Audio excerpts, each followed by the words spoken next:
항상 대한민국에 정확하고 빠른 소식을 알리기 위한 시스코크입니다. 구독과 좋아요는 영상 제작에 큰 힘이 됩니다. 대한민국 공군을 한층 더 강력하게 업그레이드 해줄 새로운 소식이 들려왔는데요. 우리 손으로 만든 KF-21 전투기의 전자전기 체계를 통해 한 단계 더 높은 단계로 도약할 준비를 하고 있다는 소식에 주변국들에게 충격을 주고 있습니다. 그중 유독 중국에서 이 소식에 격렬한 반응을 보이고 있는데요.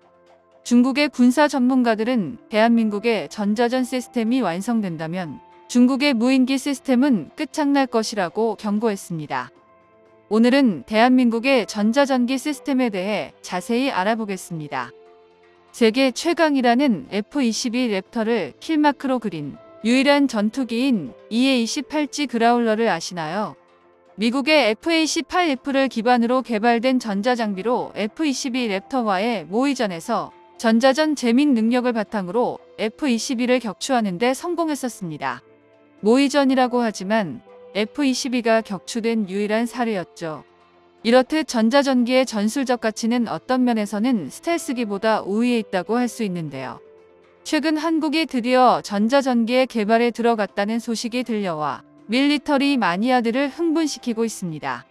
여기에 가오리 X와 더불어 KF-21 전투기 호위기로 개발 중인 무인기 역시 전자전기의 역할을 수행할 수 있을 것으로 드러나 한국의 전자전 능력이 이전과 비교할 수 없을 만큼 진보할 것으로 기대하고 있는데요. 문첨단 장비들의 전자장비 의존도가 높아지면서 전자전의 중요도가 갈수록 높아지고 있습니다. 스텔스기를 운용하는 국가보다 전자전기를 운용하는 국가가 더 적을 정도로 개발에 있어 높은 기술 수준을 요구하는 전략무기인데요. 미국에서 F-35는 팔아도 그라울러는 팔지 않을 정도였습니다. 대한민국 역시 전자전기의 필요성을 느끼고 미국에서 그라울러를 수입하나 했지만 결국 자체적으로 전자전기를 개발하는 방향을 선택했는데요.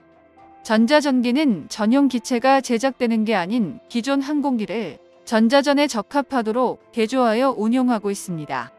전투기에 기반하여 제작되어 전투기 편대와 적진으로 침투해 전자전을 벌이는 에스코트 제모와 폭격기나 수송기 같은 대형 항공기를 기반으로 제작되어 후방에서 광범위한 공역에 대규모 전자전을 실시하는 스탠드오프 제머 두 종류로 구분되는데요. 미군은 EA-28G 그라울러와 수송기 C-130을 개조한 EC-130 두 종류의 전자전기를 모두 운용하고 있지만 대한민국은 우선 한 가지에만 집중하기로 했습니다. 과거 미국이 운용하는 EA-28G 그라울러는 수입이 고려됐었지만 미국에서 소프트웨어 수정을 금지하자 발길을 돌려 자체 개발하는 방향으로 선회했는데요. 전자전에서 적의 전파 정보는 전자전 장비보다 중요한 요소입니다. 적의 레이더 전파 신호를 바꾼다면 그에 맞춰 전자전 소프트웨어도 조정해야 하기 때문에 미국의 수출 버전 그라울러로는 북한을 상대로는 충분하지만 중국과 일본에는 대응할 수 없어 자체 개발에 나선 것인데요. 전자전기에 대한 개발의 예산 문제와 함께 필요한 검토에 대해 파악하는 사이 미국의 F-35 도입으로 관심이 몰리며 소식이 끊겼었습니다. 그러다 최근 152회 방위사업추진위원회에서 전자전기 사업을 의결했는데요. 갑작스레 의결한 이유로 몇 가지가 예상됩니다. 첫 번째로 KF-21 전투기가 잠정 전투용 적합 판정을 받고 순조롭게 양산을 시작했다는 건데요. 전자전기 사업을 계획할 당시에 기반이 될 항공기를 선정하는 것이 매우 어려운 일이었습니다. 여객기 수송기 등을 고려하다가 KF-X 사업으로 탄생한 KF-21 전투기가 유력한 후보로 떠올랐지만 그때까지만 해도 KF-X 사업의 성공 여부가 불확실해 전자전기 사업 계획이 지연되었는데요.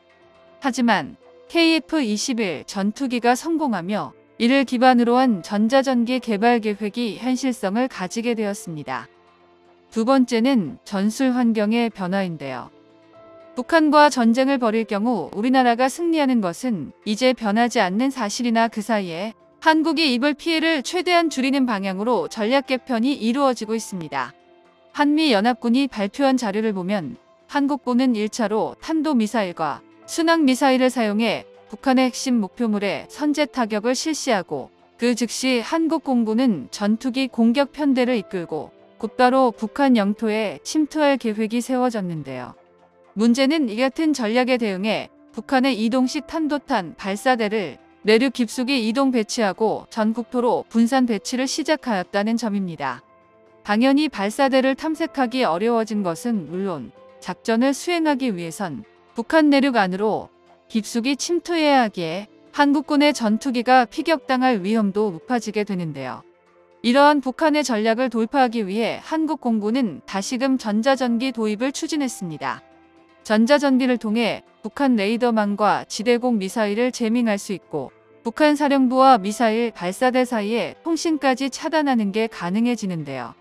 미국의 원격 지원 전자전기의 배치와 활용 방안도 포함되어 있었다는 걸 고려한다면 북한을 효과적으로 제압하기 위해선 한반도에 전자전기가 필수적으로 포함되어 있어야 할 것입니다. 마지막 세 번째는 바로 대한민국의 주적이 북한뿐만 아니라 영토 야욕을 키우는 중국도 고려해야 된다는 점인데요.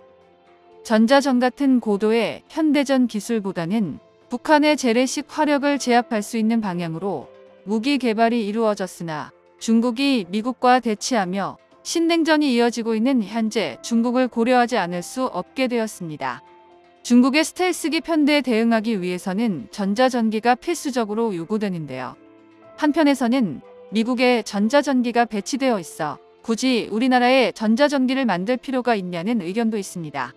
하지만 아무리 천조국이라 해도 배당 가격이 1억 6,500만 달러에 달하는 전자전기 기체를 막 뽑아낼 수는 없어 15대만을 운용하고 있는 판국에 항상 한반도에 미군의 전자전기가 배치되어 있을 것이라고 장담할 수 없는데요. 한국형 전자전기의 요구가 높아지며 KF-21 전투기의 전자전 개량형이 만들어질 가능성이 높게 점쳐지고 있습니다. 애초에 KF-X 사업의 로드맵에 전자전기로의 개조 계획이 포함되어 있기도 했고 전자전을 위한 장비들도 거의 개발을 마친 상황인데요. 또한 KF-21 전투기에 탑재된 A사 레이더에 ECM 모듈을 달고 냉각기와 증폭기를 달면 그대로 레이더 제밍 포드가 될 수 있습니다. 여기에 대드론전 전자장비와 대레이더 미사일 HTS 포드도 개발 중에 있어 KF-21 전투기의 개조가 완료된다면 그라울러에 맞먹는 성능의 전자전기로 자리 잡으리라고 예상하고 있죠. 중국은 미국 다음으로 군용 무인기에 막대한 투자를 이어나가며 무인기 전력을 무섭게 늘려나가고 있습니다.